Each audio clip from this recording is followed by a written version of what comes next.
লেখার কাগজ তৈরি হয় সেলুলোজ, লিগনিন, হেমিসেলুলোজ ইত্যাদি পদার্থ দিয়ে। আমরা আজকে 6 গ্রাম মতন লেখার কাগজ নিয়ে তাকে দহন করে দেখাবো যে কাগজের দহনের ফলে ওজন হ্রাস পায়। দেখুন, 6 গ্রাম থেকে শুরু হলো, এটা আস্তে আস্তে 1 গ্রামে গিয়ে দাঁড়াবে।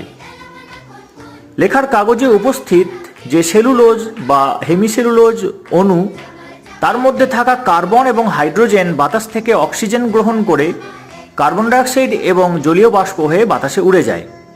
তাই ওজন হ্রাস পায় এবং যে 1 গ্রাম পড়ে থাকে সেটি হলো ছাই, যার মধ্যে আছে নিকেল, অ্যালুমিনিয়াম, ক্যাডমিয়াম, আয়রন ইত্যাদি।